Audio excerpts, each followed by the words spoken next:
Bonjour Ilana, bonjour à toutes et à tous. En cette veille de Shabbat Bereshit, dans cette période difficile, très difficile, mais ce Shabbat, on va s'efforcer de pouvoir faire Shabbat pour le zrout de tout le clan d'Israël, pour la protection, pour la guérison, pour les bonnes nouvelles, pour le retour des otages. Shabbat, c'est la clé, c'est une clé extraordinaire, le Shabbat. C'est la source de bénédiction. Et Shabbat, il faut savoir aussi l'accepter, l'accueillir, et l'accueillir en avance.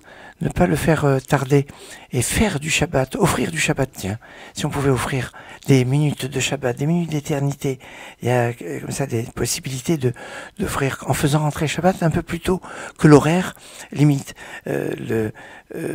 L'horaire habituel qui est marqué dans les calendriers, c'est 18 minutes avant le coucher du soleil. On doit faire entrer Shabbat un certain temps avant le coucher du soleil, ce qui s'appelle Tosefet Shabbat. On l'apprend de Kippour et c'est fondamental. Maintenant, cette Tosefet Shabbat, beaucoup de maîtres nous disent qu'il faut le faire à 30 minutes avant le coucher du soleil, autrement dit 12 minutes avant l'horaire marqué dans les calendriers ou l'horaire qu'on annonce habituellement.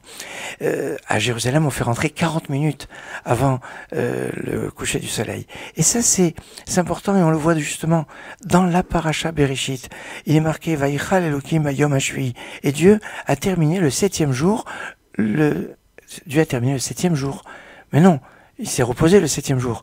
On aurait dû dire Dieu a terminé le 6e jour. Sinon, il y a un problème.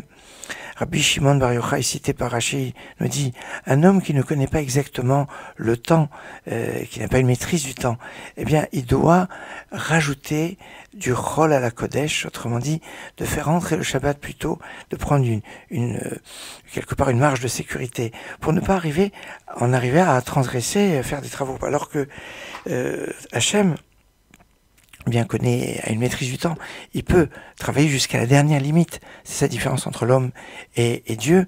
Et donc l'homme va se montrer humain en la Sodeta Shabbat, en faisant du Shabbat, en créant du Shabbat, en faisant des minutes de Shabbat qui vont être plus tôt. Et ça, c'est ce que je vous encourage à faire pour ce Shabbat, d'essayer de le faire entrer un peu plus tôt. Alors peut-être 12 minutes avant l'horaire qui est annoncé, l'horaire qui est dans les calendriers, si vous voulez même 13 ou 15 minutes avant, ou peut-être moins si c'est des fonctions, et d'essayer de le faire ça chaque Shabbat, de le faire entrer un peu plus tôt.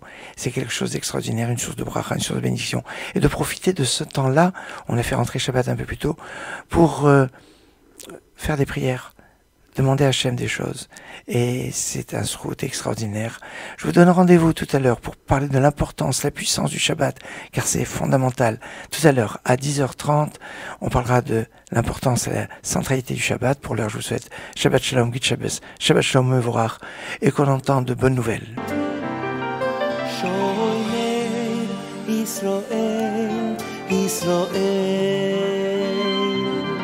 Shmor Sheris Israel, Israel, Shomer Israel, Shmor Sheris Israel.